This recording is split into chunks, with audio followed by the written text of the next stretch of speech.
Prayer for the ops. Swag team featuring Take Note,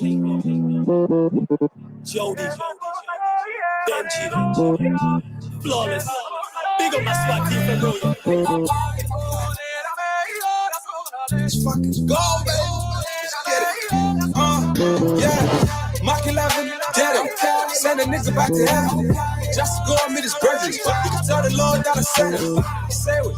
Aiming. We blowing now 9/11. We blowing now 9/11. We blowing now 9/11. Mach 11, dead him. Send a nigga back to hell. Just to go and meet his brethren. You can tell the Lord that I sent him. Say it. Aiming. We blowing now 9/11. We blowing now 9/11. We blowing now 9/11. That shorty bad, gorgeous. Diamonds impeccable, flawless. New age plug cordless. Roll with some killers, lawless. I take a nap and I send them to hell. Pour one out for them others as well. Swag team and take no. Jane no, talking about shells. I pull up on the scene and I'm bringing the crowd. They just think it's a dream. Ain't no bitches allowed. The way that I spit is a nightmare. They take for all of these babies, it's not fair. I'm the best of the client in hot chairs, sending them straight back to heaven with slime prayers. Painting footprints on doors, like cares. Trying to get out of clubs, it's a nightmare. Send them straight back to heaven with slime prayers. Painting footprints on doors, it's a nightmare. Yo, painting footprints on doors, it's a nightmare. Mach 11, dead him. Send a nigga back to hell. Just to go and meet his brethren. You can tell the Lord that I sent him. Say it. Aiming. We blowing now 9/11. We blowing now 9/11. We blowing now 9/11. Mach 11, dead him. Just to go and meet his brethren. You can tell the Lord that I sent him. Say it. Aiming. We blowing now 9/11. We blowing now 9/11. We blowing now 9/11. Cooking the method electrically, naturally came with the remedy. My flow be heavenly, like I got bands when we travel the galaxy. Body blows, now they just dropping like dominoes. Slip up the decimal, came with the cooking flow. Yeah, they know. Hoes on the cellular, always been popular, never been regular. Came off the dome, fly up to Rome, still on the phone, yo with the jugular. Set with the temperature, lost in the nebula. Catch us in two like the molecule. Checking my DNA, darker than liquor. Drop on my enemies like my name Hercules. What? Speaking to Petrov, he's shooting the messenger. Drinking the pain, I will talk to your brain like it's Morpheus. Sipping Courvoisier, came with the duffel bag. TBE, package is bookie, swimming jacuzzis. Now they just bougie, beauty. Red like a ruby, trying to be on me. Mach 11, dead him. Send a nigga back to hell. Just to go and meet his brethren. You can tell the Lord that I sent him. Say it. Aiming. We blowing now 9/11. We blowing now 9/11. We blowing now 9/11. Mach 11. Dead him. Just to go and meet his brethren. You can tell the Lord that I sent him. Say it. Aiming. We blowing now 9/11. We blowing now 9/11. We blowing now 9/11. Prayer for the ops that ain't worth my time. You in the streets earning stripes, putting bags on peeps, not working like I'm God like on track and his church is mine. My sermon's fine. Yeah, break bread and serve some wine. Don't let no ups just lurk inside. No more pitch drinking, clearing vibes. With the pen, I'm learning life. My face is divine. Words is fire in perfect time. Nurtured right. Them man there be learning lines, rehearsing lines. Trust me, far from certified. Active while you sleep, I'm working nights. I want all the ups to feel like that Jurgen guy on Preseason.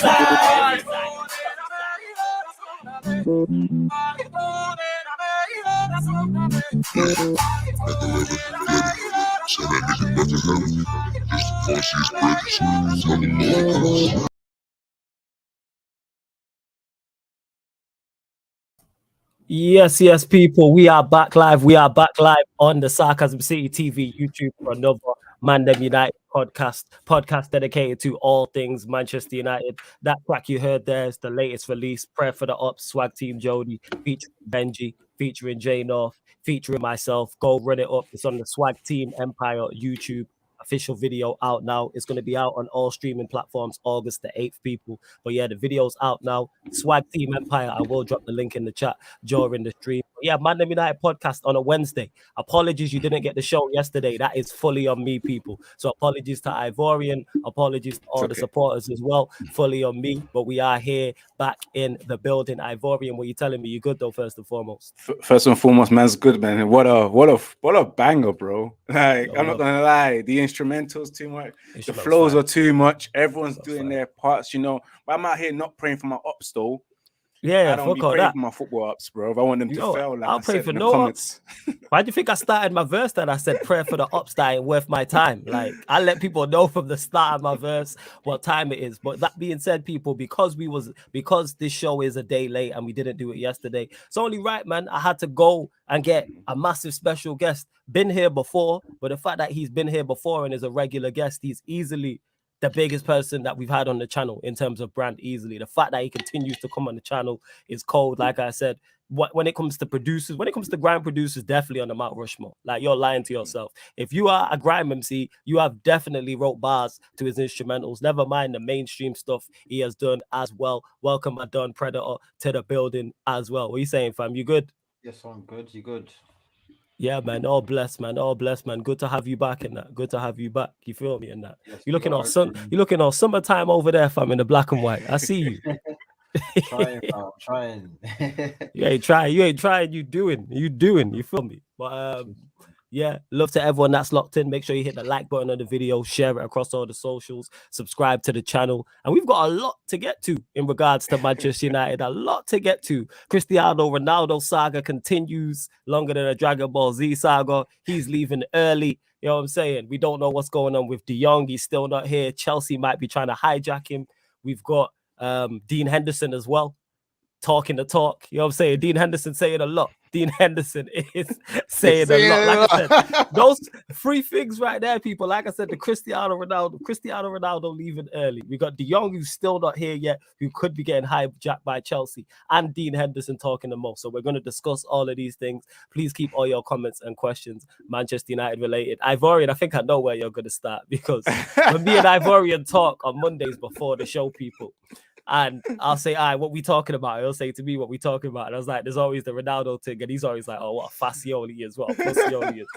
So we'll start there. Cristiano Ronaldo finally back, played half of a match in the preseason game.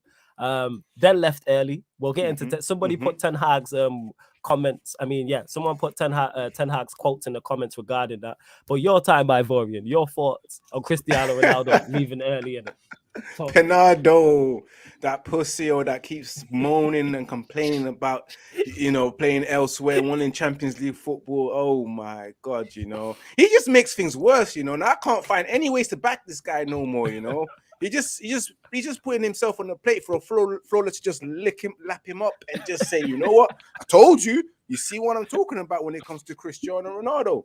But yes, Ronaldo had his first game out the preseason, played 45 minutes, and then after that, got substituted off, and then we never saw him again, not even on the bench. Apparently, he left the stadium. We will talk about the quotes and etc. But my thoughts on it so far. First of all, let's address the performance, right? I didn't watch it, go on. I'll let you address the performance. I watched it, 45 minutes. He had a couple of chances where he snatched that. In terms of getting himself involved, Ronaldo tried to press. He tried to show exactly what he is. But there was a moment where I saw Ten Hag giving him instructions.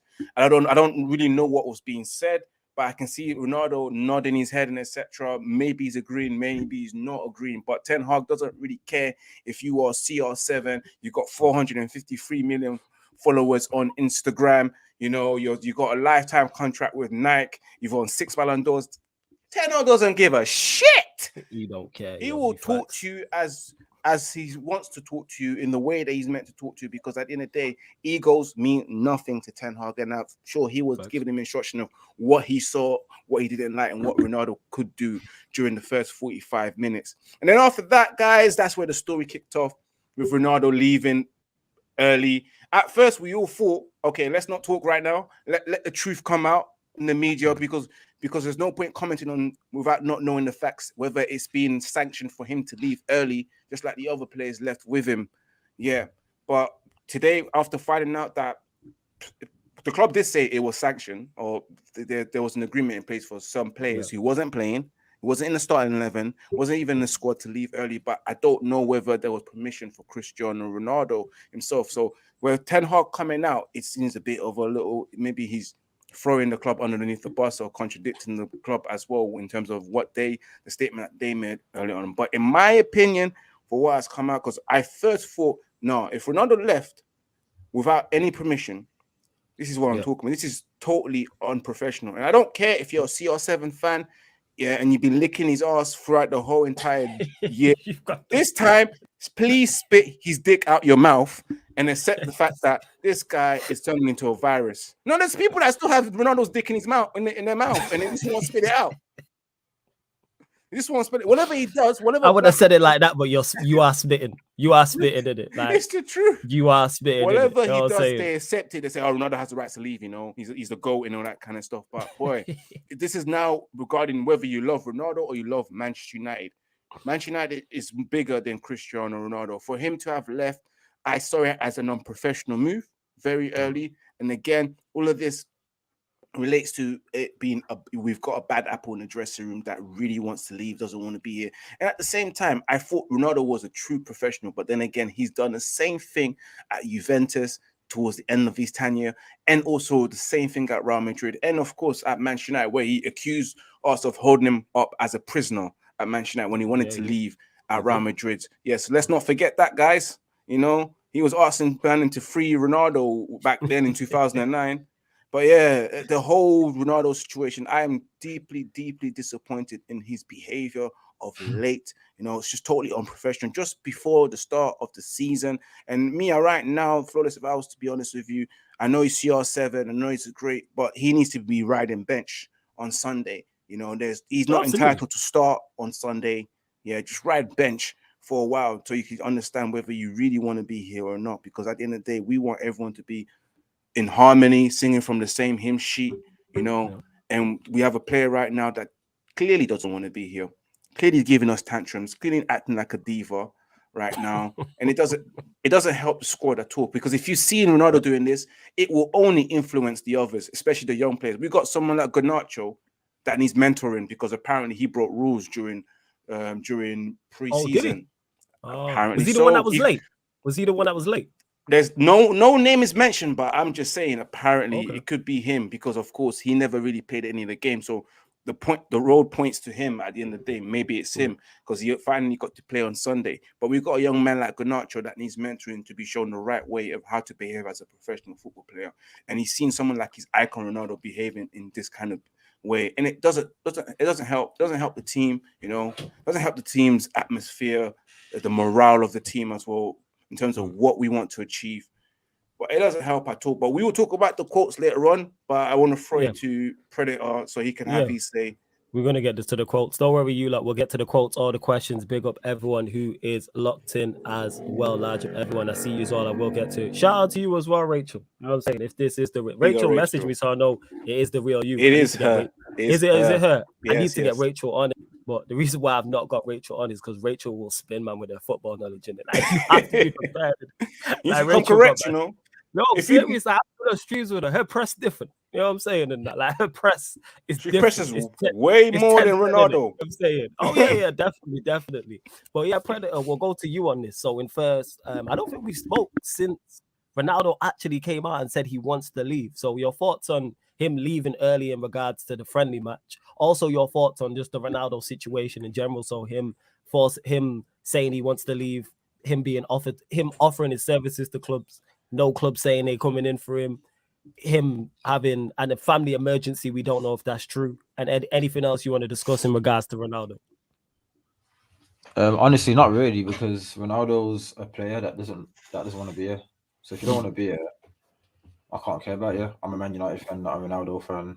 I respect what he's done, obviously, but yeah, that's all I gotta say. If he stays, then we still should get another striker, like I told you before, Flawless. But if he goes, then we should at least get Ivan Toney or someone like that to fill his boots, if possible. You get me? But yeah, man, that's it really. We're giving it to him. He's already Ronaldo. Do you get what I mean? Like, he's making enough noise as it is. We had a good preseason. This is like distracting away from the preseason. You get me? So yeah, man, that's my little opinion about Ronaldo.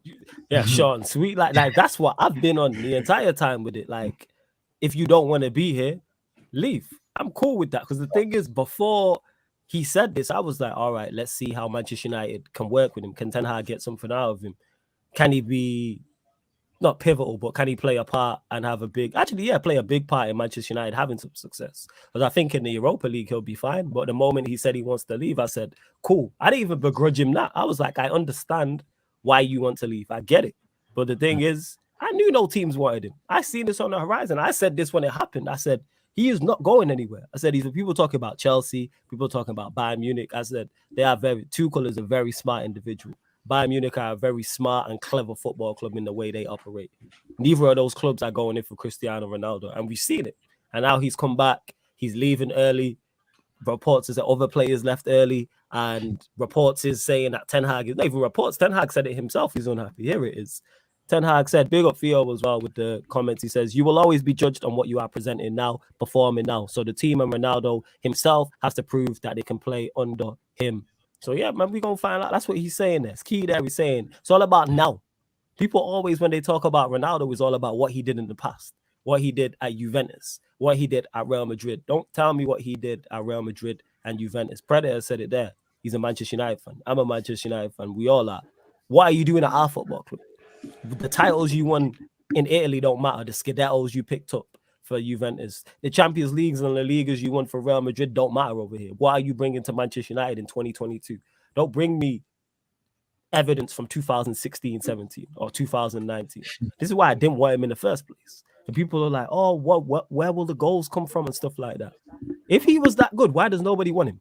Why can nobody answer that question?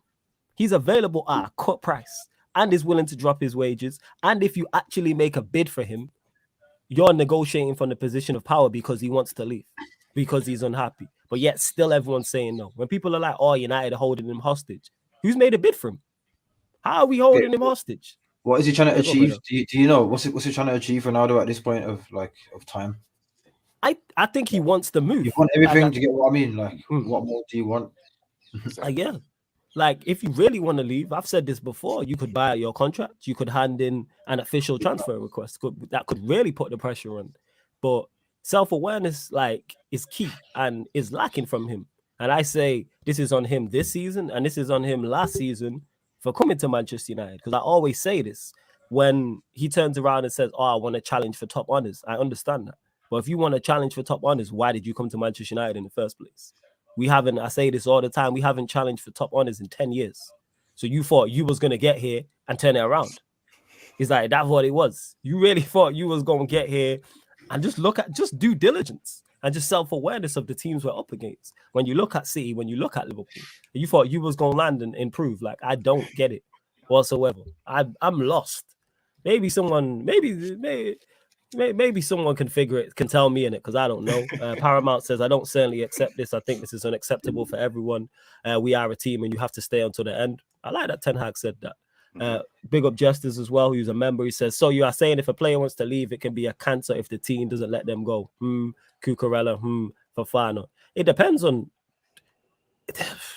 The reason why you're saying this, Jester, is because you're a Chelsea fan, but it depends on if teams are coming in for him. United haven't rejected a bid from anybody for Cristiano Ronaldo. So we can't say we're keeping him hostage. Nobody's, including your club. I say this all the time. Well, I've been saying this. Chelsea have Kai Havertz, Michy Batshuayi, and Timo Werner. And Tuchel still said no. That is the worst attacking trio I've ever heard for a top six side. For a side that's chasing Champions League. He has those three. Let me read. Michy Batshuayi, Timo Werner, and Kai Havertz. I guarantee in the last 2 seasons, they don't have 20 league goals between them. Guaranteed. I guarantee you that. Like, they don't. They probably have 7, 8 Champions League goals between them in the past 4 or 5 years, or however long it is. And he still said no. That's the level this guy's at, but people don't want to accept it. But yeah, with Cucurella, Brighton just want the price. With Fofana, Leicester just want the price. United have said, yeah, all right, he's not for sale, but make a bid. Somebody dropped 20 M's. Yeah, go on, Ivo. I just want to add to Uncle Jester, just to let him know. No, listen, just because a player wants to leave doesn't mean they're cancer. It doesn't. Can you bring up that comment again? Oh, Jester's, yeah.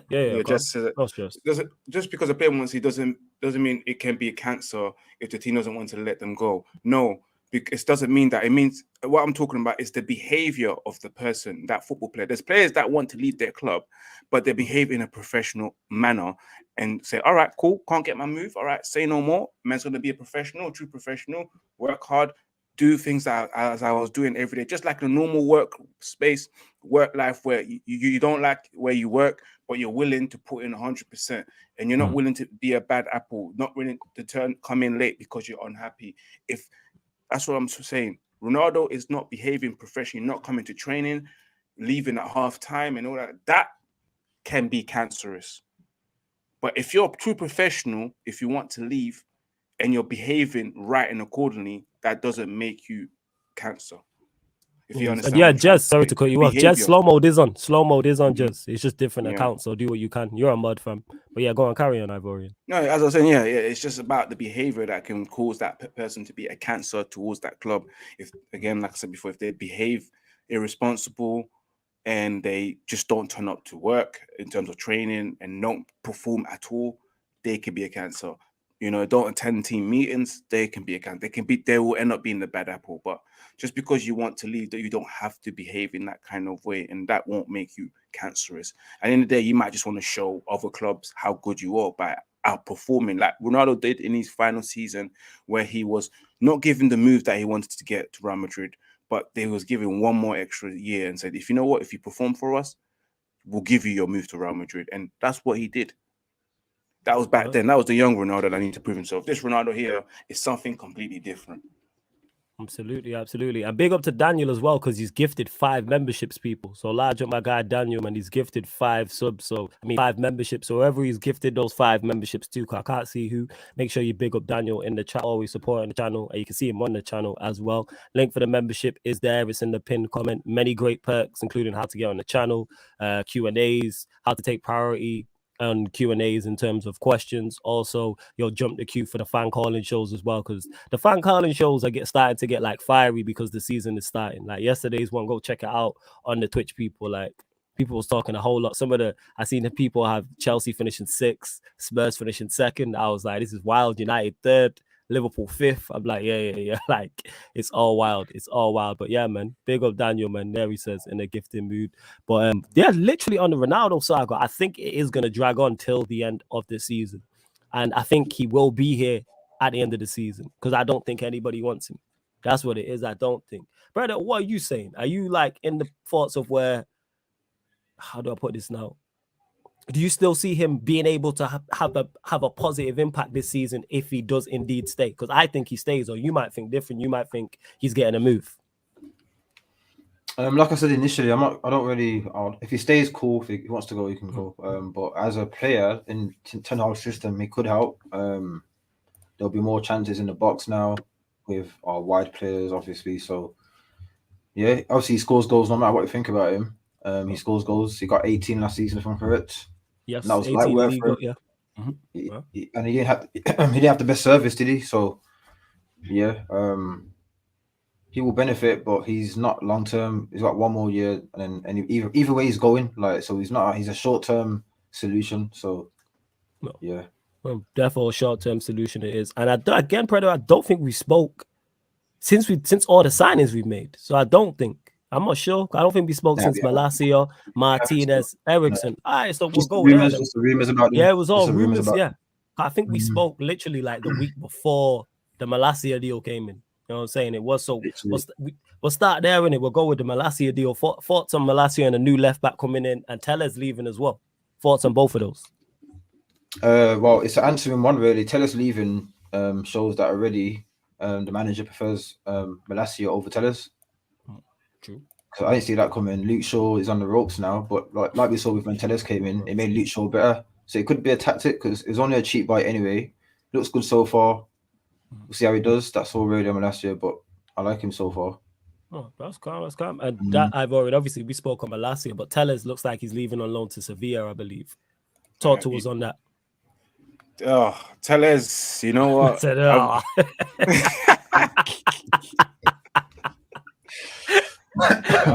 no, these left backs, man. I was never unsure about these left backs. Tellez going on loan to Seville. Do you know what? Yeah, I would have preferred if it was a permanent transfer because we need this money, and it just clearly shows that Manchester United are struggling to offload these players that they don't want because of maybe high wage demands or just no one's really interested in putting in a little cheeky 10 million.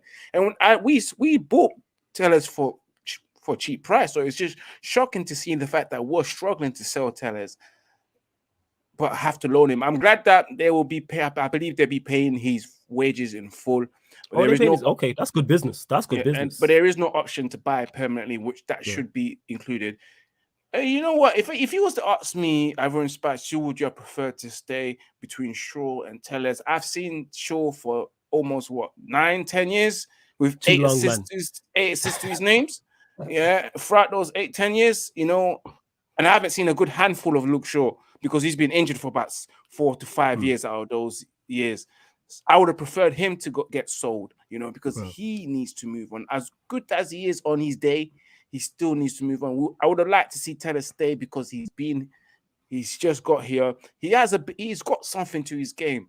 It's just that defensively, he's not that great. But in terms of offering something going forward, in terms of the whipping the crosses and passing as well, he can pass better than Luke Shaw.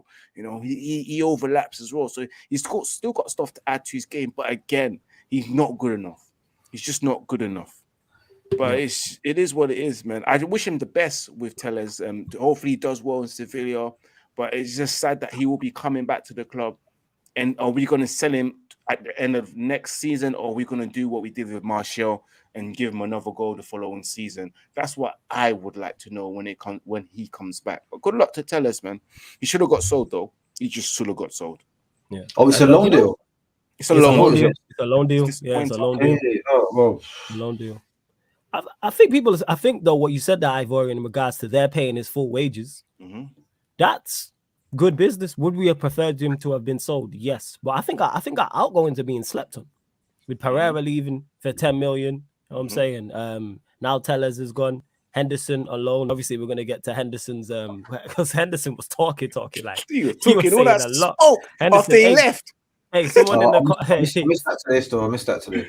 Let me get that out. We'll get to it because you go get your live reaction to it as well. Yeah, people in the comments, please put the Henderson. Quotes. Yeah, put the Henderson quotes in the comments. We'll get to that. But yeah, Predator will go on to, obviously you mentioned Malacia. We'll go on to we'll go centre back. Obviously he can play left back, holding midfielder as well. Coin the Cartel Cannavaro, man like Martinez. Your thoughts on him and that? Yo, Cartel Cannavaro is such a fire nickname. But I can't lie, I missed the match. Sorry people. That's good. So I'm not sure, but from what I saw from before he signed, I'm excited about him. How did he do? I'll ask you, Flawless. How did he do? I ain't gonna lie, yo. You don't even have to apologize for not watching the game. Neither did I. I'm tired of preseason. I'm ready for the Premier League. No need to apologize, my G. Same. Preseason. I'm not gonna get sucked in and be like, oh, we're playing well, we're back, or we're playing badly, and it's awful. Like I see people complaining, and you'll probably see it on your timeline complaining about like Manchester United and our shortcomings and deficiencies. And I'm like, well, if we didn't sign any players in certain positions, those what's it called? Those issues are still going to be there. I've said this before. I didn't need preseason to let us know our attack is like and our midfield's a little bit like. But you know, that's what it is. Well, on to probably our biggest transfer so far, I would say, and I would say shrewd business as well. Because I didn't think we would get him. Christian Eriksen. Talk to us, Fredo. I can't lie. This is like a mini De Jong moment because like if we get De Jong, that's a big signing. But if we don't get him, we don't get him. But with Eriksen, I didn't think we'd get him, but we got him. I wanted him from years ago, to be honest. From a few years ago, I think before Ali came or when Ali first came. But glad we got him. He looked decent, so it looks all right so far. Bit rusty, but he's still got, even on a rusty day, he still looks sharper than certain man. Yeah, he still looks. No names, but yeah, he man. does. We know who. We'll say you don't even have to name names. We know who. Just light work for him. Like he's comfortable on the ball. He gets the ball from the defenders. Looks ahead. What do I do next with it? Like options. There's no pressure. He's comfortable. So yeah, man. If we do get a De Jong, I doubt it now. But if we do, it's a good summer. Interesting. Almost good summer actually. But yeah, man. I'm happy about Eriksen. Definitely. Long time coming. Like that. And that was me with Eriksen. I was like, shrewd business. He's free, knows the Premier League, quality player, and he's our best midfielder. I'm definitely. Like, why are people against this? Sorry, already you can tell that the club wanted him for a while because there's bare pictures, bare promo about Eriksen. So you can tell that they respect him already before he even came. So he did say that actually, because you mentioned it there, that managers previously had tried to sign him. The deal just never materialized. I think he said free. I think he said, did he say Van Gaal, Mourinho? Mourinho, definitely, yeah. Yeah, and he did say which makes sense. Like I understand that. Like that fully makes sense as to why they would want to sign a player of that quality as well. But you mentioned it there, De Jong. I'm saying another long ongoing saga that we've spoken about every time we've been on here. Still not signed.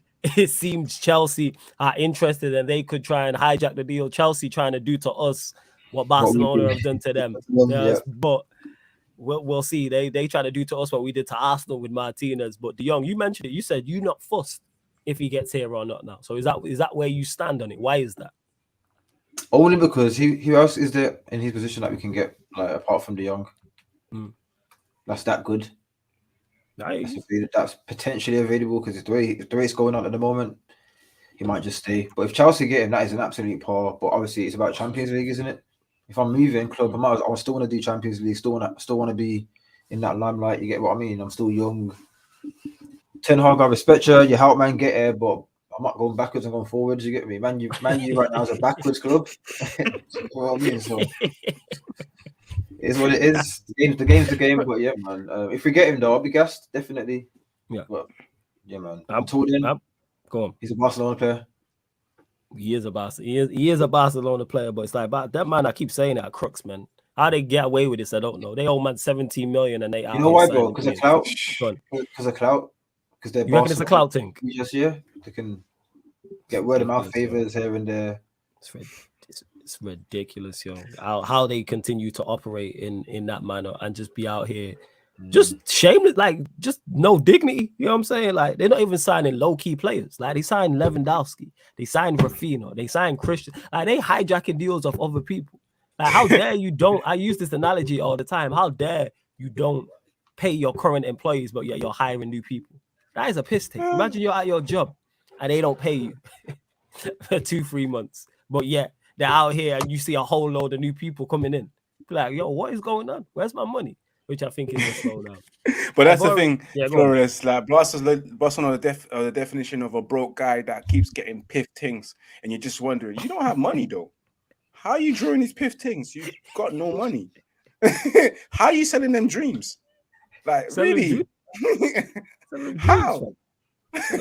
Selling dreams, fam. That's what it is. But it's astonishing, you know, Flawless, because in Predators, that the fact that Barcelona are sanctioning these deals, and if this was an English club, may I say, or dare I say, there will be some investigations happening, such as UEFA, FIFA, even the FA. The fact that they're getting away with these deals without, I know they signed a sponsorship deal with Spotify.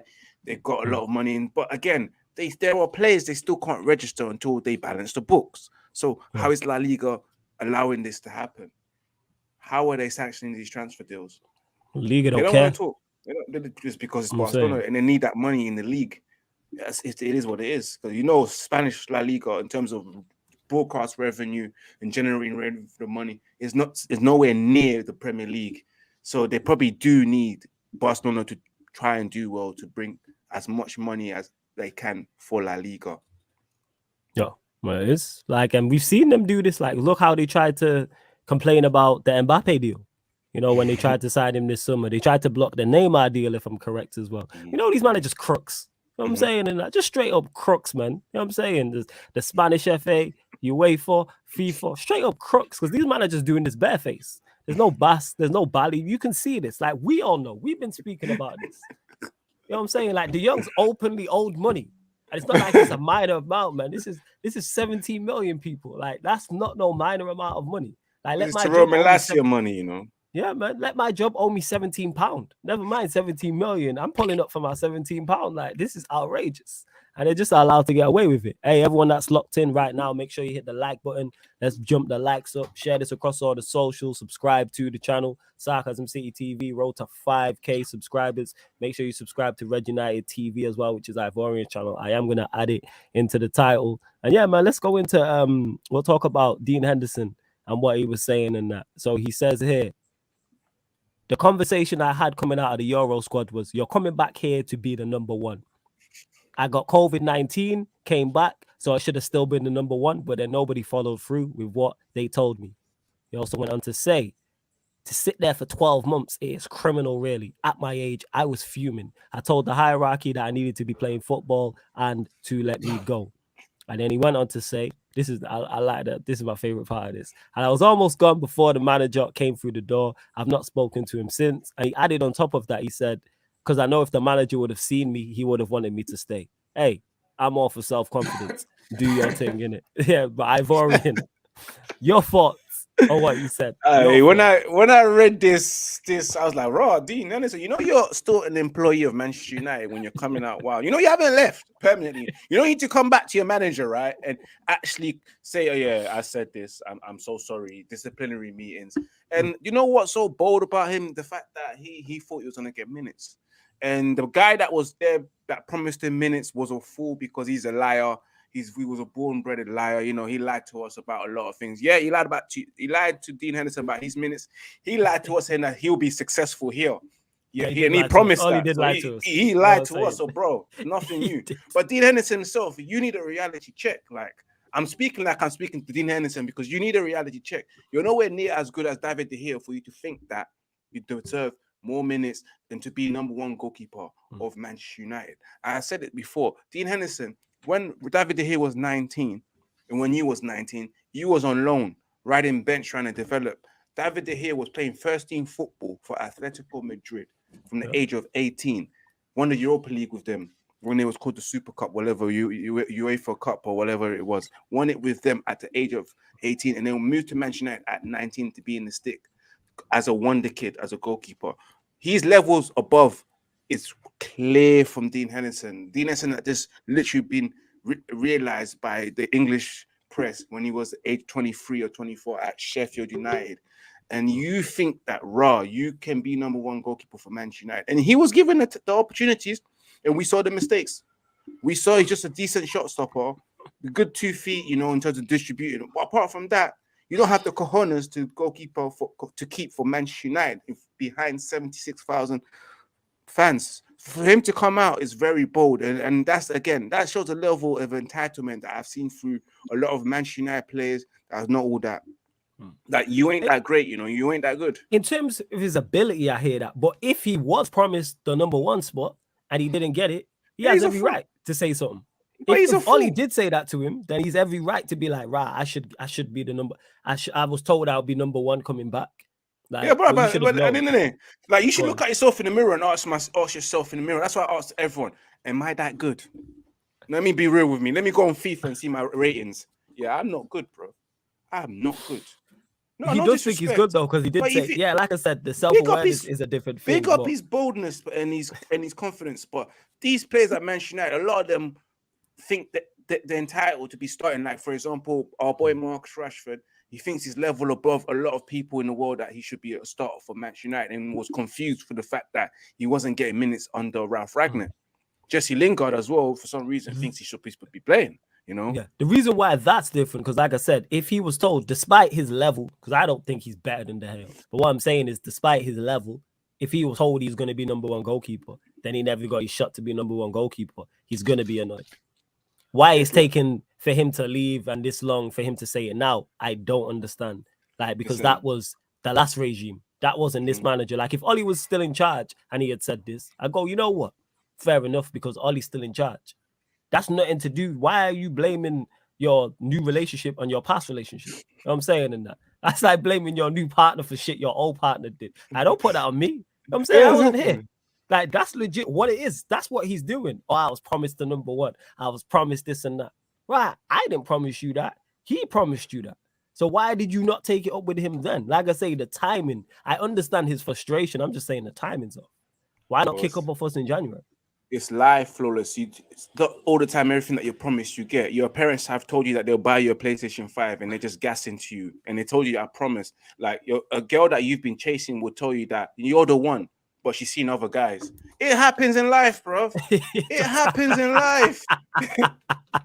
Yeah, but you don't get fooled by that, innit? You gotta know what time it is, innit?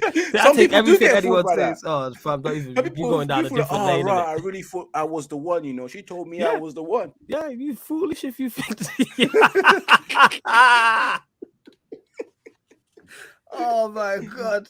Oh. It's life, man. Shame on Henderson, anyway. Yo, I feel no way. His camera off, like, yo, this is. Yeah, I just feel no way towards it. You know, it's like boo-hoo, like. Boo-hoo, you was promised something, you never got it. A lot of people have been promised things in life and they've never received it. Yeah, get on with it. You got money. What's the problem? Like, my thing is, you confront that. The only issue with it is the timing. I understand his frustration. Confront Ollie. That's him. You know what I'm saying? And that's on him. And he said that to you. That wasn't on Ten Hag. That wasn't on the coaches that are here now. That's the last regime. But Predator, your thoughts on this? On what? Obviously, you're seeing the quotes for the first time. I will pull them back up as well. But yeah, basically saying he was promised. He turned down loan moves. That's what he said. He turned down a lot of loan moves the last summer. And he's just good to be out there. He's glad to be at Nottingham Forest playing now. And he says if the manager would have seen him, Ten Hag probably would have wanted to keep him. So yeah, man, your thoughts on this Henderson news?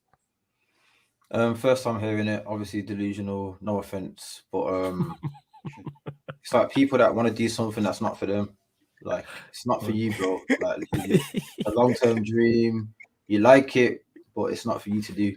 Like, just do what you're good at doing. You get me? Like, you're not better than De Gea. You've had chances. We've seen you in Europa League, etc., minor games, and you haven't done better than De Gea on his bad days. So, obviously, the manager told him that he's good or will be number one. To encourage him, to let him down softly. Like, yeah, man, you're good, but really, behind his back, like, yeah, why, man? Yeah, he's not it. Don't force anything. Sell him. So yeah, Ten Hag seen him already. Seen enough already. He's like, yo, Nottingham Forest one sign, yeah. But to you, if you want to go, let him down softly. But yeah, wish him all the best though. But that's about it. Yeah, because he is like I've already said, he is alone. So yeah, go on. He said in his quote, if Ten Hag saw him, but big man thing, you was there, bro. You was there when Ten Hag was there. If Ten Hag saw you, I don't understand. When did Dean Henderson complete his loan with Nottingham Forest? I think was it roughly like 2-3 weeks ago, right? During preseason. Sure. Let us know in the chat. Let us know in the chat when it was actually confirmed. I mean, 2 or 3 weeks ago, and I remember seeing a picture of him doing some training at the start with Erik ten Hag. So Erik ten Hag saw you train, bro. So I don't know what he's saying about if he saw me play. He saw you in training and he sanctioned the loan deal. That's how much he thinks of you. So this Henderson guy is a funny guy, bro. He's funny. If Ten Hag saw me, he saw you and loaned you out, bro. This is life. It's like I say, yo. Like I said, I understand the frustration. We talk a lot about self-awareness and just how key it is, especially when you're talking the top level of football as well. But it's a key skill in life, and I'm like, why believe that? I say this in it. Why did you believe the lies from Oli? Like, oh, you're gonna be number one. So you really thought Oli was gonna drop you for De Gea? Even if he was bad in there, did you really expect him? I say the same thing about Lingard. Like when I say he should have left. So Oli promised him game time. So Ronaldo, we just signed Ronaldo. We just signed Sancho. You've got Rashford. You've got who else am I getting? You've got Rashford. You've got Martial at the time as well. Who were you gonna play over? You know what I'm saying? You got Bruno, who also plays in the 10 as well. So you got Cristiano Ronaldo, who you know is going to play. You got Bruno, who you know is going to play. You've got Rashford, who you know is going to play. And you've got Sancho, who just going to sign, who's going to play. And then outside of that, you have your Juan Matters, who was there at the time. You have your Martials. You have Cavani. Where was you going to get game time? And that's why I say with Lingard, and it's the same with Henderson, if he believed this. But I don't understand. Yeah, the timing, and Safe says it here. Henderson led his timing of his statements from Ronaldo. Yeah, that's the only thing the issue that I have with Ronaldo is the timing of it. You knew we weren't playing Champions League for a long time. And people were like, oh, it's because of the signings. No, man, like, you don't dictate what goes on with the signings on the football club. You know what I'm saying? You are an employee of Manchester United Football Club. You are not an employer. Plus, you are part of the reason we're in Europa League. People forget this. People act like Ronaldo just got here and we're a Europa League side. Yo, he played last season, people. And was he the major reason why we're in Europa League? No, but did he play his part? Yes, because you can't. This is what I always say: if Manchester United had a successful season last season and won the Premier League, and Ronaldo played and scored 18 goals, it would all be hail Ronaldo. It would all be praise Ronaldo. So then when we fall off and have our worst ever season, how come we can't get no criticism? Like, it don't work like that. Like, that's just plain unfair and just plain bias. That's what that is. But people, like you said, Ivor, and you've mentioned it, people's bias towards this guy is crazy. Now, nostalgia is a hell of a thing. It is.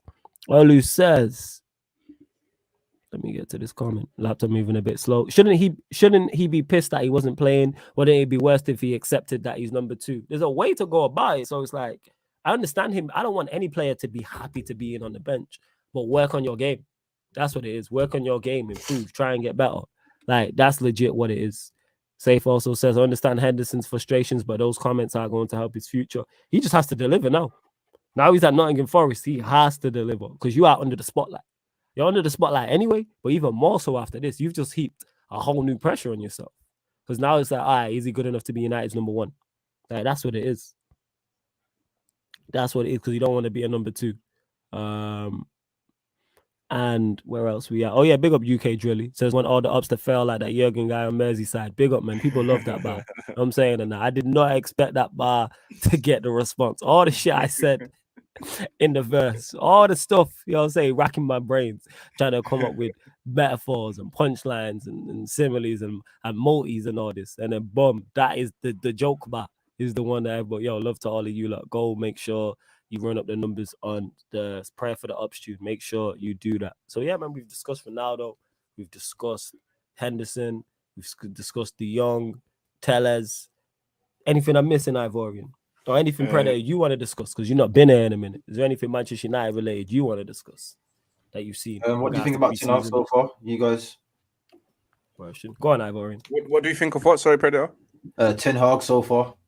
Do you know what? Yeah, God bless this man that's come through to our club. Because I've been praying for a manager that coaches on the field and just always constantly has his whistle in his mouth, ready to just blow that whistle anytime anyone makes a mistake on the training ground. And someone that can develop young players, someone that's got a clear way of playing football, a philosophy. The fact that I'm a person that loves to see attacking football, loves to see the 4-3-3 being shown.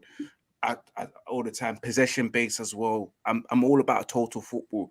The fact that he's here, I'm so glad, because I've never had a manager that I've echoed so much for a while. Because all the managers that I've always wanted in the past, Predator, I never wanted them. For example, who the hell wanted Moyes? Moyes came out of nowhere. Louis van Gaal was like, oh, what? So we got Moyes out, and then we get Louis van Gaal. All right, cool. We know what he's done in the past. We can ride with this a little bit, but it wasn't something that everyone was feeling. At that moment there, I wanted Pep Guardiola. I've always had my eye on Pep for a very long time. Even before Fergie retired, I thought, yeah, that's the guy, because that's the football that I want to see Manchester United play. And then we got Jose Mourinho when we could have got Klopp. And Klopp was another manager that I was eyeing up when he was at Borussia Dortmund. I said, this guy can manage Manchester United and take us to the next level. We never got them, but we got scrubs instead. Jose Mourinho, I was never for him. From day one, I told the guys at home that was celebrating, saying, call him Trophy Mourinho. I was like, guys, yes, he's going to bring us some trophy. But in 2 years' time, I guarantee you, it's going to be depressing. Players will be upset and etc. The football's going to be hella boring, and it's just going to turn sour. And it materialized straight away after 2 years. And then with Ole Gunnar Solskjaer, that was a shock to our system, because we was never expecting him to come out of nowhere and just take the caretaker role and become manager. And it was depressing after that. So these are managers I've never, ever wanted. I wanted Poch when Jose got sacked, never got him, But when Ole got sacked, and I was like, yeah, we need to go and get Ten Hag. That's the next best up-and-coming manager to come out of nowhere. We need to get this guy and we must back him. And the football that I'm seeing is different now. Just 2.5 weeks of preseason training with him, and you can see a difference in the way the team plays. Obviously it's not as fluid as it needs to be, but that will take time. And I ask everyone, and I urge everyone to be patient, because this kind of football takes time, and we must have the right players. And the board, again, I keep stressing it out, Predator, because they failed. Manchester United board has failed in terms of backing this manager, in terms of supplying the players before preseason, because this guy didn't go on his celebration routine with Ajax. Straight away on Monday, he came to Manchester United to lay out the plan to say, I want this in place before I take my annual leave, my 1 week holiday. Make sure you have these players. But they failed him. But now, you know what? You say that, yeah, and I agree with that. They failed him. But was it too desperate coming so soon? Well, you know what, yeah. So I always say this. Him, you get me? They went after him, so they went after him. But I know, like, Manchester United is a big job, and I don't know if I'm going to be the manager of Manchester United. I like to come in a bit earlier to see what I'm going, so I can lay the foundation and how I want to work and how we should work. Despite LVG Southcott, saying to him, like, as his friend, like, yo, I'm not sure about that club, they're a bit commercial. Like, yeah, but you're your own man at the end of the day. If there's someone tells you that this deal, this record deal isn't a good deal, but you're your own man, you're gonna have to make that decision, even though someone's giving you the informal information, informative information that they're giving to you. You already know the pros and cons. And it's down for you to be a man, and it's whether to take that deal or not. But you know the consequences already. And Ten Hag's his own man. He's been told this before, even before he probably signed and before he even went to the interview. A lot of men probably say, "Yo, don't apply for that role, bro. Just don't. No, I believe in myself, just like the way Henderson believes himself. You know, so yeah." Now I have to throw that in, man. He believed himself, bro. He believed himself. You say, yo, that is you know what I'm saying. If you oh believe my yourself, god, go on, you carry can do on, it. carry on. Yeah, man. I even commend him for coming in early and to lay the foundation. It's just that the board members knew exactly what he wanted, where he wanted to lay it down. I even heard about him wanting to increase the pitch size to like 1.5 centimeters wide or millimeters wide. And the club groundsman told you I can only do 0.5. You see how meticulous he is as well. Like, and the way they're really letting him down by telling him, no, I can't do 1.5, I can only do 0.5. Like, wow. Like, who are you to tell me you can? If I want 1.5, you need to be able to do this regardless. Doesn't matter. But yeah, I like this guy. He's meticulous. He's a thinker. He's a tinker. You know, he's tactically astute, and he's always thinking about what's next. And I'm just glad. I'm happy. And I just hope, again, I'll echo this again. We need to back him. We need to be patient. You know, we can't just be like, we lost 2-1 against Brighton, Ten Hag out. No. Oh, you know that's going to happen, though, if we do. It's going to happen. You know that. So, but of course, you'll Ten see Hag out will trend. Once we get to November, December, you'll see the pattern of the actual philosophy of Ten Hag being as fluid as it can be. But that can only work as well if we sign the right players and get rid of some players, because some players can't kick ball, and you know that. McTominay can't kick ball. He needs his hand to assist him in doing kick-ups. And that says it all. Right. See that clip. Big up my guy Neil in the comments as well. But in regards to Predator, you mentioned it there about Ten Hag getting here early. I think he just knows the task. I just think he knows how big of a job it is. Yeah, I think that's what it is. Like, he would have assessed it and been like, yo, he's fully aware of the mess that Manchester United were in before he got here, and knows that he's putting his reputation on the line. So that's what made me think I rate you even higher, because you're not coming into a good situation at all. You are coming into a very, very bad situation. Yeah, go on, G. No, but Flores, what about you? Have you got like a short-term tolerance with him? Because you wanted Poch, I think. Initially, yeah. It was, yeah. When Poch was on, like, before he went to PSG, and like when he was on MNF and he was talking about us, I was like, yo, this guy was talking about all our players on MNF. If I was Man United manager, it was a come and get me, please. You get what I'm saying? Legit. He was like, I'm here.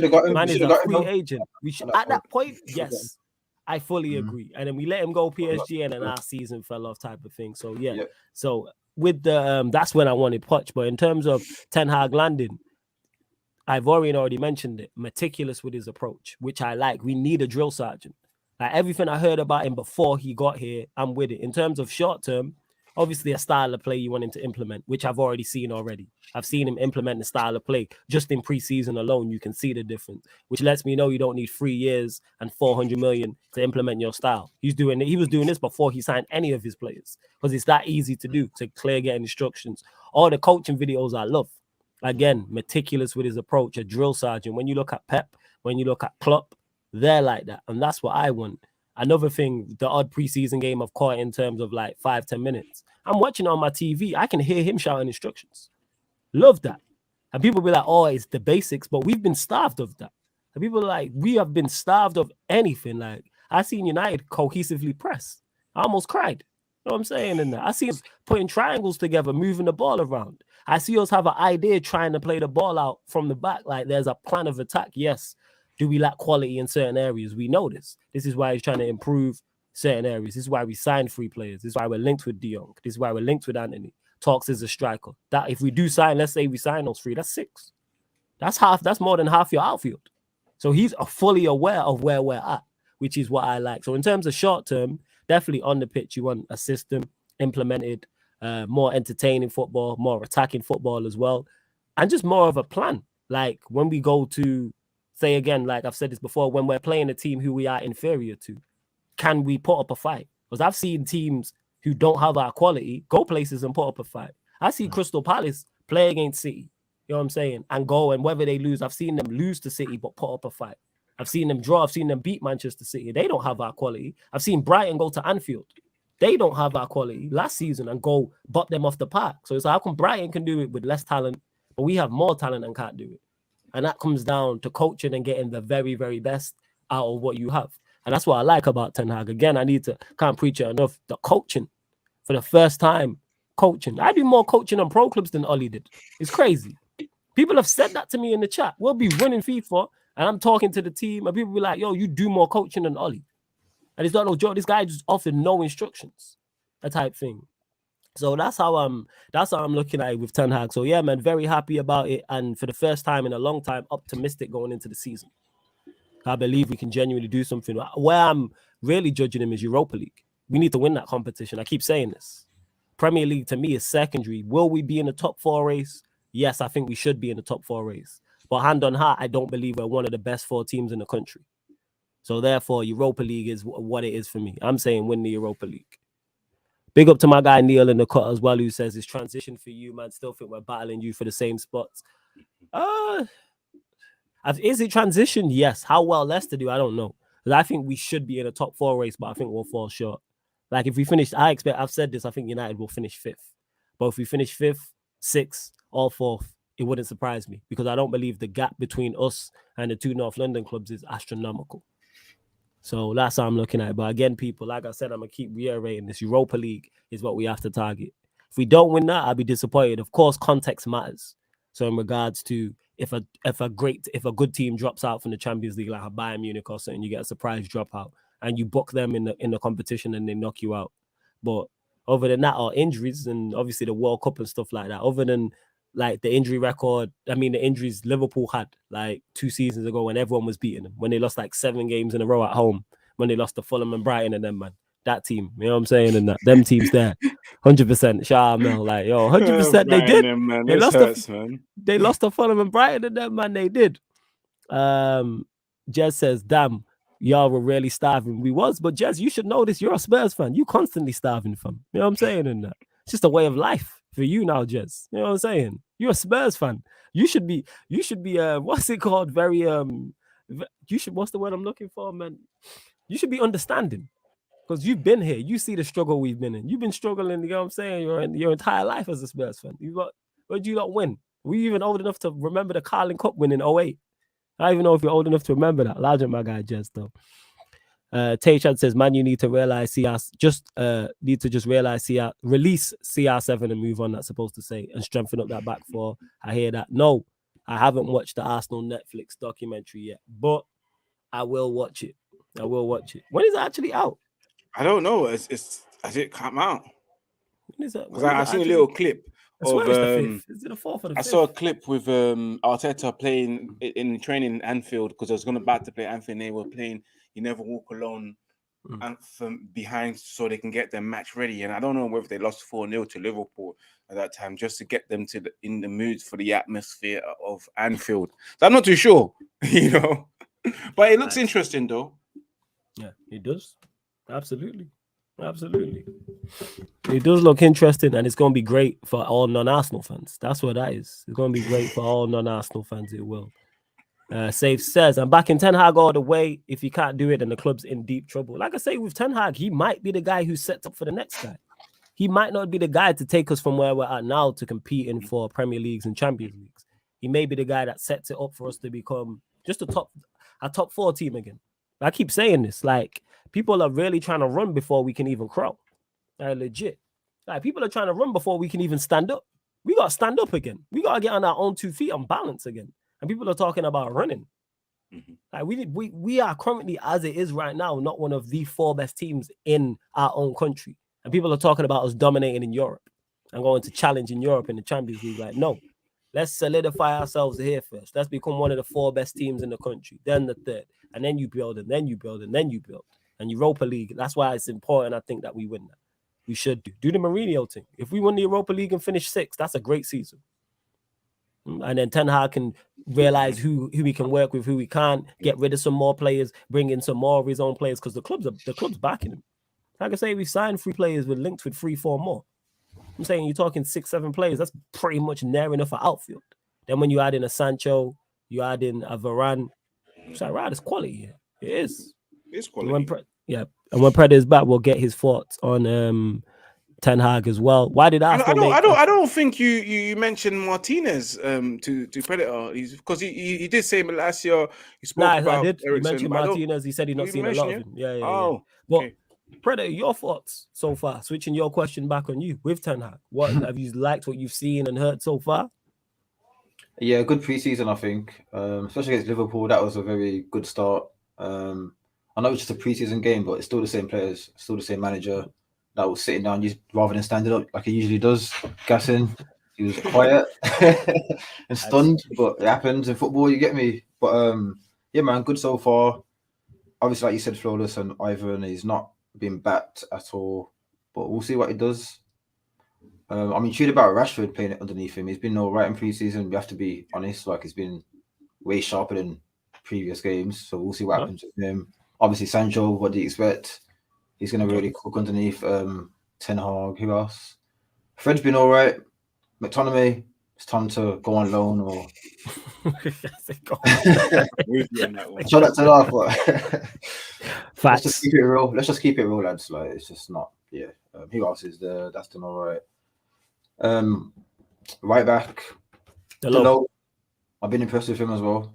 What do you think he's been all right? I've been a fan of Delo before this, and he's from what I've seen, he's played well. Because I think he'll improve simply because he has a system with him. And I say this all the time, and anyone who watches me regular, I've said this all the time. Football in 2022 is a system-based game. Nobody succeeds at the highest level without it. Of course, you need individual talent, but it's system-based now. And because we've had no system, you see the deficiencies. Like I said, if you take your best 11 play, whoever your best 11 is from the Premier League, and go look at them on international duty, they're not the same. If you take them City players away from that system and go look at them on international duty, yes, they're quality, but they don't look the same. Keep using this. Diaz don't look the same. Cancelo don't look the same. De Bruyne don't look the same. Bernardo Silva, Foden, the list goes on. Kyle Walker, these man, John Stones, the list goes on. These men don't look the same. Same way with Liverpool and that. Trent don't look the same. Henderson looks like the average player that he is. Robertson don't look the same. Mo Salah, when he goes and plays for Egypt, don't look the same with Mane. The list goes on and on and on because systems are key to get the best out of it. And I say all the time, Dalot is a modern day fullback. Could we upgrade on him? Yes. If we were to sign another right back and he was replaced, I wouldn't be up in arms. But I like what he offers. Keep saying this modern day fullback, like great engine, great outlet, gets up and down the touchline. I'm saying right foot, left foot, can cross the ball with both feet as well. Great progressive passing. Was it him? Did he pass the ball? I think Malacia passed the ball to him, and then he crossed it in for Martial on his wrong foot. And I've seen him do that before. You're right there. And when people are like, oh, he can't cross, it's because he's getting free. He's getting free chances to cross the ball. He's getting free crosses a game. Trent's getting 23. So of course, then I get the difference is going to be different. Sometimes Trent's getting off 40, 50 times to cross the ball. If you give someone it's volume. If you give Dalot 40 to 50, I guarantee you his assist goal. Same way, if you give Trent 3 times to cross the ball, his assist go down. But the system that Klopp has implemented helps Trent get on the ball and cross it. Same way with Robertson. And we're seeing it with Dalot and we're seeing it with Malacia. But again, people will talk, oh, he's defensively not good. Most fullbacks ain't defensively great. Reece James is probably the most well-balanced. Reece James, Robertson are probably the 2 most well-balanced in terms of Cancelo's not great defensively. When City collapsed against Real Madrid, who did Benzema peel off for that first goal? But people don't talk about it. People don't talk about it, though. It was Cancelo. How are you letting the best striker in Europe just wander to the back post in an 89th minute of a Champions League semi-final? But people don't talk about these things. You know what I'm saying? Champions League final. I'm saying Trent, when walkabouts. You know what I'm saying? He was social distancing from the back post and Vinicius scores. But people don't talk about these things. But let that be Dalot. Let that be Dalot. And it's all Dalot can't defend. But I've just used Trent and Cancelo, who are probably the 2 best fullbacks in the league. Cancelo's probably the best left back. You could argue Trent's the best right back. It's arguable. I think Cancelo's the best fullback in the league. Reece James, I would say Reece James is in front of Trent, but Trent's right up there. The reason why I'm using they're 2 key games at pivotal moments that cost their teams. City, that cost them a Champions League final place. that Trent mistake cost Liverpool a Champions League final. But people will get on the low because we drew against Brighton and say that's why we're. You know what I'm saying? Like, it's crazy. You know what I'm saying? It's crazy. Malu says football goes on in cycles. Every top team at some point drops off in a level. Madrid and Barca did so in the 90s and 2000s. Yeah, man. And that's one thing. Football goes in cycles. We'll be back. Just hopefully it's not too long and it's not, a Liverpool cycle of 30 years. Hopefully it ain't that long.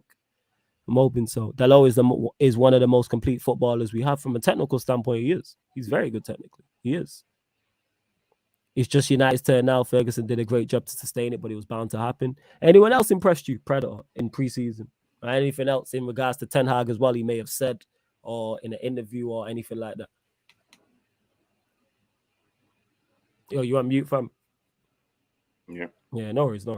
Sorry, yeah. As long as until we get some of these signings in, there's nothing much to say really. I'm impressed with Ten Hag. The squad's not good enough to get in to do anything next season. I know you mentioned you want to win the Europa League, but with who? With what striker? Martial. You don't trust Martial and Ronaldo to win the Europa League? Nah. Really? Nah. You think they're that poor? For me, it's like you got 1.5 striker. Like you got or maybe even just one, because obviously Martial's injury prone and Ronaldo's not going to be able to play all those games plus Premier League games. Like you need another striker. It is. Martial, obviously, his injury record does worry me. But Ronaldo as well, as much as like I want him to go, I think he'll do fine. I think they're good enough I've said this. That team, I think, is good enough to win the Europa League because we're a Europa League side. And you know why I always say that? Because we're in the Europa League. Yeah, that lets me know. I always say that. You know what I'm saying? And that like people like, the team's better than it is. I believe even the players I don't rate are good enough to win that competition. Yeah, fair enough. You know what I'm saying? Your Lindelofs, who I don't rate, Shaw, Fred, Bruno, Ronaldo, Rashford. I think all those 6 players I just named there who will probably play a lot of minutes this season are good enough because they've reached the final before, if I remember correctly. Yeah, I think they were all there when we reached the final last time. No, how can you forget that final, Flawless, bro? I'm trying to forget, man. I'm trying to remember that, man. 90 minutes, bro. Why? You know what I'm saying? Why bring PTSD, man? You know what I'm saying? I won't remember that final. You know what I'm saying? It was bad enough at the time. And then I had to jump on here and just take con. You know what I'm saying? I did a Q&A. I think it was a Q&A that day. There's 40 people, it's like 30, 40 people waiting. You know what I'm saying? And that I'm like, yo, you lot, I got cooked. You know what I'm saying? Went to the Adrian Broner meme minute. Oh, yeah. I'm getting cooked. That was me. I got cooked. You know what I'm saying? Cooked. I'm saying everyone on the panel, because it's not like it was just United fans on the panel. You got Chelsea fans on the panel. You got Liverpool fans on the panel. And in the chat, I was just getting cooked. I'm talking about, what's his face? Who's the fullback who was at Spurs? What's his name? What's his name? It's gonna bug me now. One Foyth. Yeah, 1 Foyth. That was it. Yeah. 1 Foyth. You man's got Foyth. 1 Foyth. You know what I'm saying? And that man's hearing about 1 Foyth getting beat by Emery with 4-4-2, and oh man, like, let's not go back down there. We don't need all that. But back to it, we got Brother mentioned it there. The Europa League, like I believe these players are good enough, like, and that's why I'm looking at it. That's where I will properly judge Ten Hag. That's where I more harshly judge the players as well, because we reached the final with, I think, definitely a worse manager, 100%. And I think the squad we have now, even though it's not good enough, is better than that squad we had. I believe is more balanced when I look at it. When you add a Sancho to... Wait, did Sancho play in that game? Which one? Which game? Nah, he wasn't there. Sancho wasn't signed. So, yeah, we've added Sancho, Varane, Cristiano Ronaldo, Martinez, Eriksen, and Malacia. Yeah, so this squad currently right now is better. So not only is the manager miles better, this squad is miles better. So Ahmad as well. Ahmad Diallo as well. Yeah. Diallo as well, because he only played, I think, the AC Milan game, and that was it, where he scored in the first leg, I believe so. Sorry to cut you out, Flawless. Honorable mention to the youngers like Zidane. Who else that was I impressed by? I missed Garnacho, but everyone's talking about him. Everyone's talking about Garnacho. Charlie Savage, he was sick. He done really well. Quite mature. Yeah, man. Because I kept hearing about them in the midfield and that they played well, Zidane, Iqbal, and Charlie Savage, which is good. But yeah, that's how I'm looking at it. So, brother, you don't seem too optimistic about the season coming up so far with the squad we have. So where are you looking at us finishing? Like, what's the objectives for you where you're like, all right, this is where do you expect us to finish? Like in terms of Premier League, Europa League, 2 domestic cups as well. What are you looking at? Probably 6th or 7th behind Arsenal and Tottenham. So, Hey, so you reckon we finish 6th? And if we were to finish 7th, you got West Ham. Is that the team above us? Yeah, definitely. Okay.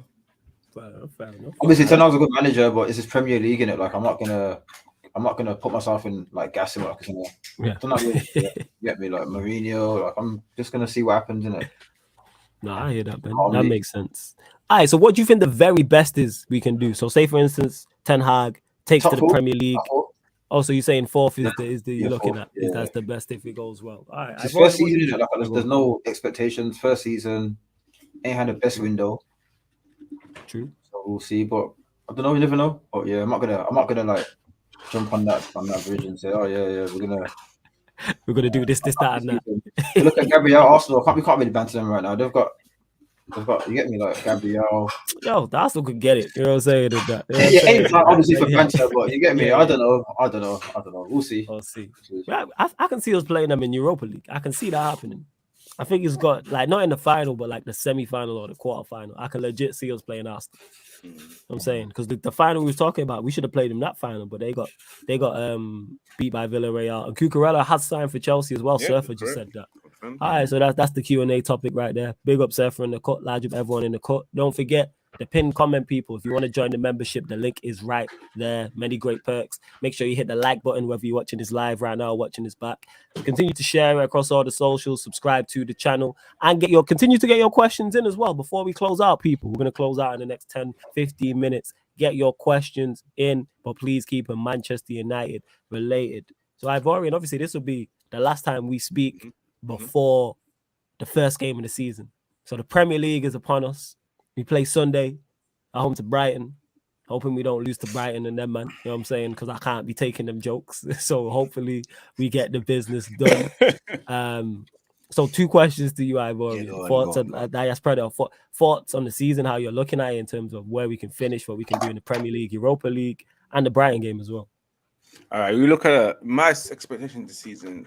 I think I said it a couple of weeks ago, is try and get the at best 4th position or try and get a trophy next season. And most likely the Europa League is important to win for us next season. It's a must-win competition for Manchester United to get to the final, because it's going to be hard for us to get to the Champions League position with the current squad that we have and the lack of signings that we've had so far in experience, because we expect at least 5 players or 6 players to make a difference and a couple of players being sold, and that hasn't materialized yet. So yeah, but definitely a trophy, and as best in the league 4th. Worse, I can take a 6th or 7th position. And on Sunday, boy, you know what? I'm quite worried. You know, I've never been nervous. Worried? Yeah, I'm nervous. I'm nervous because I can see another Brighton and them, man. As we just lost to Brighton and them, man. You get me, by the Seagulls and all that kind of stuff. You know, I can see it, man. I can see it sometimes, because you know what, Flawless, is the fact that we haven't signed the players that we're meant to sign, and nothing has gone right in terms of the preparation.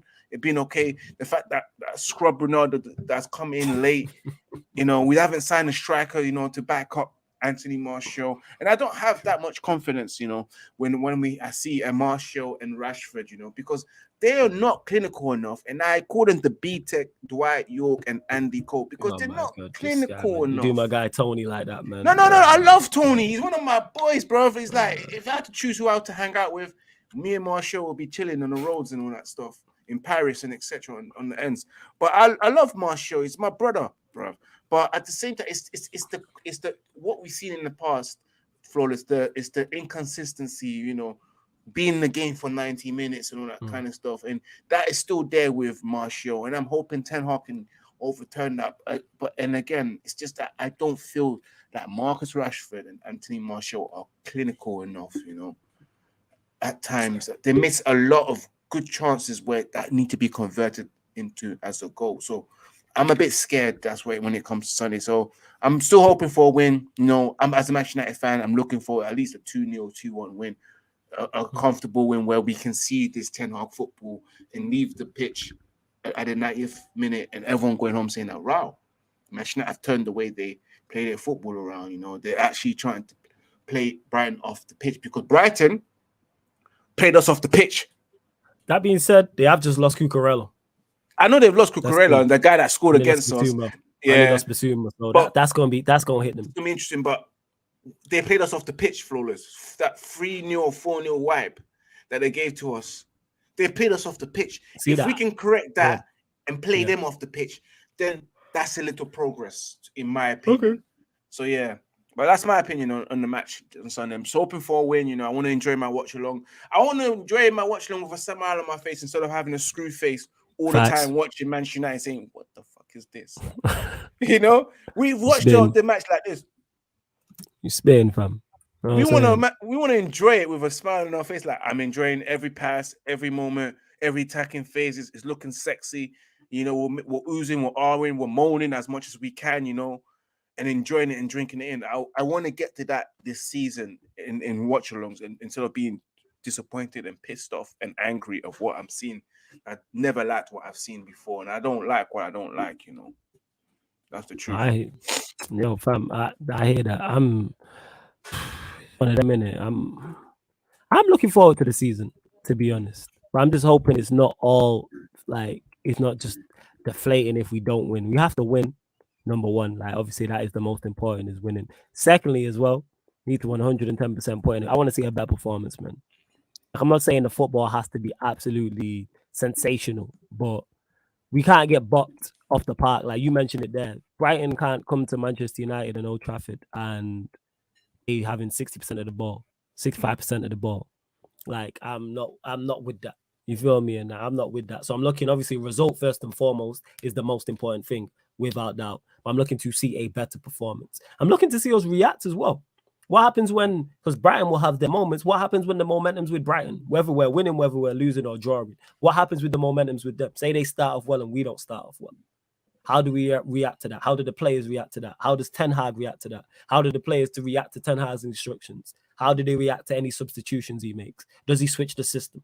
Does he start with a 4-2-3-1 and then maybe go to a back three? Does he start with a 4-3-3 and then maybe switch to a 4-2-3-1?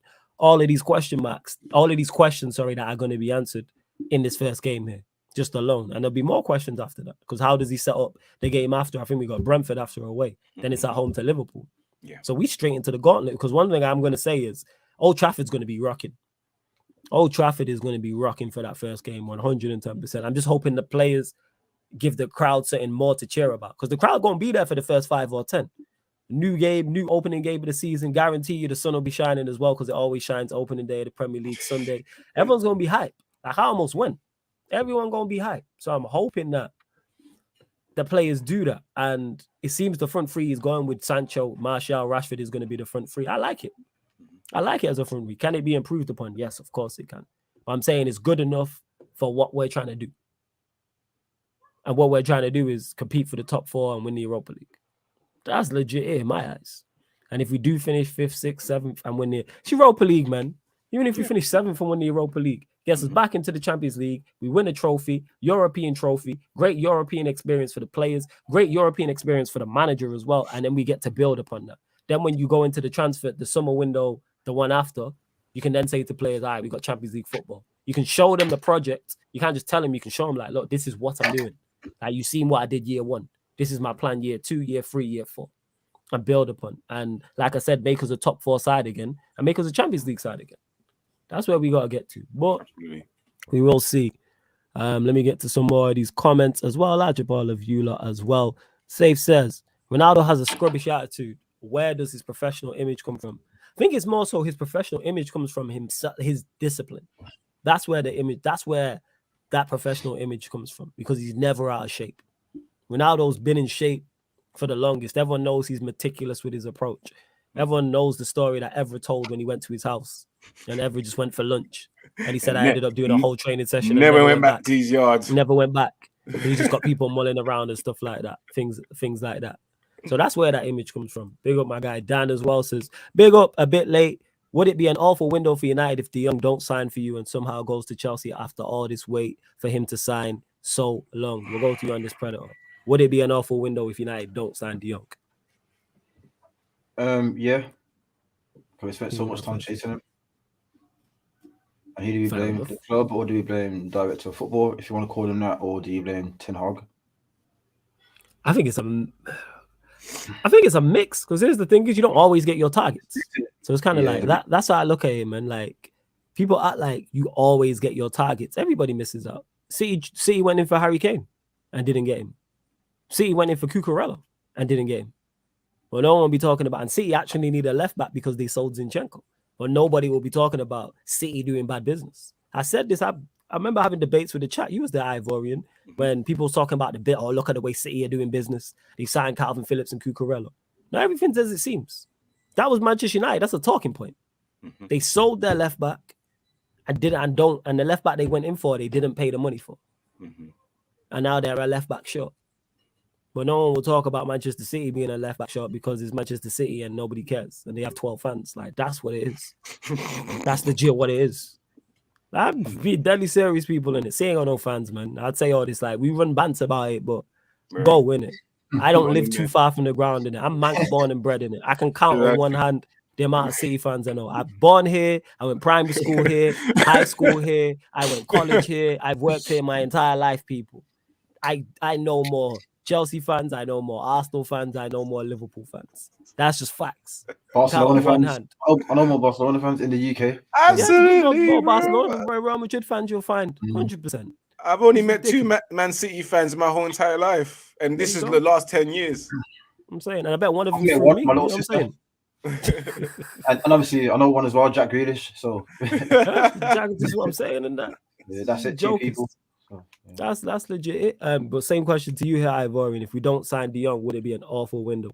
In my opinion, missing out on your number one top target after all this time, and if we only sign 3 players and not sign any more else, it will be a pretty much of a bad transfer window. Because I said it earlier on when we was talking that the board has failed Ten Hag in terms of getting the players that he needs in way before preseason, and then ended up getting the 2 players in once the preseason tour was done, and like they had like 2 games to embed themselves into the team. So the board has let them down. So me right now, it hasn't been the best transfer window for Manchester United. It's not good at all in my own opinion. I'll be honest with you. And if we was to fail on getting De Jong, it's a failure to me. Because we missed out on our number one target. Well, who are we going to get? Who's the plan B? We don't know what the plan B is. We only know plan A. And all our eggs are in plan A. So we need to get that guy to make the difference. And he's a game changer in the way Ten Hag wants to play. He's a game changer, which is the truth. Like, people may not understand why we so on this guy. Why does Manchester United just want to pursue? Why they're not accepting the fact that my man keeps rejecting you, etc. He's a big game changer in the way Ten Hag wants to play. And if we sign him, I guarantee you will never see McTominay play ever again. You know?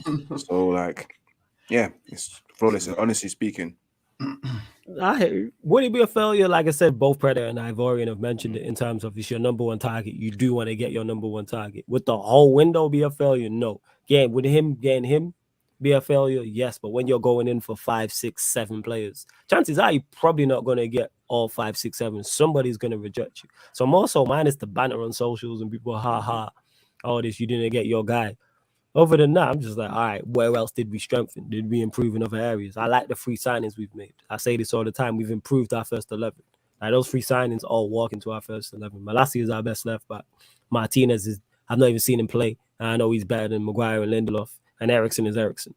So I have no complaints in that. We just need more. We've had a solid start to the window, but we still need more. So that's how I'm looking at it. And the De Jong thing's not over. Like, the window don't shut till I think it's the 1st of September. We're only the 3rd of August, so we got a whole month. We have a whole month, people. So we gonna see. We gonna see. Chris Oscar says every team will only drop off. They rebuild where you change 6 players. If you change your manager and make a bad choice for your next one, your club is badly run. City are none of the above. United, yeah, we know United is badly run. Like, I don't think that's it. We're all trying to see the change because we have new people. We have a new manager, new coaching staff, new people doing the transfer dealings. So I'm just giving them a chance to see if they're good enough or not. Well, we now have a better manager, which should improve us on the pitch as well. Pyramid Scheme says, that's what I've been saying. It's not only you who gets it, who you get, but when you get them. At this stage, this is the old United transfer shenanigans. I think people have to realize, and I've said this before, our bad business and reputation doesn't help us because we've done bad business for almost 10 years and we're not negotiating from a position of power with anybody. People know we're desperate. They know we need players. They know we have the bag. So, of course, they see Manchester United on their way. They're going to bump up the price. Say this all the time. If I'm selling a player to Manchester United, I'm telling my people, yeah, add 20 million on that. Add 30 million on that. Add 40 million on that. If you're a player in terms of wages, you're adding to the wages. Because we've seen Manchester United do bad business over and over and over again. I've used the Gyal analogy before. I use it again. It's like a Gyal who you know is a hoe. Man, them are going to approach her like she's a hoe. They're not going to whine and dine around it. Like, that's not how it works. You know what I'm saying? And that they're not going to. Even if she's like, I've changed. It's like, well, I know what you're like. Like, and I have to use that analogy for man to understand. That's what Manchester United are. We are trying to change our image because we've been doing bad business for so long and overpaying for players. That's why we can't move these men on. That's why Phil Jones is still here. That's why Wan-Bissaka cost 50 million. That's why Maguire cost 80 million. The list goes on. That's why we've had to loan Dean Henderson out. Why is Dean Henderson on so much money? What is going on? I mean, he's on 150k, 200k a week. Why is the Hale on 350k a week? Why is Ronaldo on so much money? The list, I can keep going and keep. That's just off the top of the head. Us doing bad business as hills. So when we go and try and sign De Jong, of course Barcelona are like, all right, we know you need him and we know you got the bag. Pay them. Right, we want more money. Simple. We've seen it with Ajax, with Anthony. Same shit. Like, of course, we're not negotiating from a position of power until players kick up a fuss and say, I want to leave. We have no leverage, people. A little bit of leverage we have is that we're Manchester United Football Club and we'll pay big money. And now we have a manager who can kind of sell a project. But I don't think people realize these things. But yeah, hit the like button, people. Share, subscribe, all that good stuff. Predator, anything else you want to add? I know it's been a minute since we spoke to you. Anything else you want to add? And you lot in the comments, get your questions in as well. Nah, man, go and check out Flawless' new single, people. Big up for tuning in. Big up Ivor and don't know. Yeah, man. Love fam. And that being said, anything else you want to add in regards to what you've got going on? Anything you want to plug? Anything like that? I can't say too much too soon, but I will plug my brother. Big up C4. He's got a new mixtape coming out soon. Yeah, man. Large up C4. Big up C4. He's an Arsenal fan, isn't it? Unfortunately. Yeah, he is. Now, I was gonna say that I have to shout him in a game on him. You know what I'm saying? I do our Arsenal. We'll do. Cause obviously I just started a new show with my guy Cam, who's an Arsenal fan in it. So we do a crossover of the two podcasts on there in it. So it's ManDem United meets Gonna Talk in it. So if you and your brother jump on, we can run that in it and do two, me and you United, him and Cam Arsenal. So yeah, man. I should have said that to you. I'll run it past him still. I'll run it past him. Run it by him and see what he's saying. But yeah, Predator, like I say, Predator, man, people like, if you don't know who he is, you've been living under a rock in it, man. Like I say, millions upon millions of views. You know what I'm saying? Produces fantastic music across all genres as well. You know what I'm saying? Superstar in the building. And Ivorian and my brother, anything you want to add? Well, nothing much, man. Just make sure you check out the music video as always, and also subscribe to the channel, smash that like button. And of course, we go again Sunday. We have the watch along as well on this channel and also Red United TV. So make sure you tune in and come and join us and have some fun because it will be interesting on Sunday. Just don't know how it's going to end. We might be happy, we might be in tears. Facts. Yes. Make sure you subscribe to what's it called, Red United TV. The link is in the title of the YouTube video. So you click the link and this show will keep running and it opens up a new tab. And speaking of watch-alongs, make sure you're watching both people. You know what I'm saying? You can open up two tabs. You know what I'm saying? Have a tab open on Red United TV, supporting Ivorians watch-along, and same here on Sarcasm City TV as well, because we will be running that watch-along. So what watch-alongs you getting? So Friday there will be a watch-along, people. We will be doing the Crystal Palace Arsenal game. You want to laugh, innit? You said it before. Sky knows what they're doing. Sky know what they're doing, man. Yeah. Sky put them on early on purpose, away from home. They did it last season. Get them out of the way. They know, man. You know what I'm saying? Get the pre-drinks out of the way, man. You know what I'm saying? They know what it is, man. Let's see these man get beat. Let's get the numbers up. So yeah, there'll be a watch along going down, people. I won't be around for all of it because I'm hosting the show. So if you're, I'll post that anyway. But I'm hosting a live event, people. So if you are in Manchester, pull up to it. Check out my Instagram. I'm going to post all the details on there. But I'll be with the ManDem on here doing the Arsenal, the Crystal Palace Arsenal game. I'll be on for probably the first half, and then the ManDem will hold it down.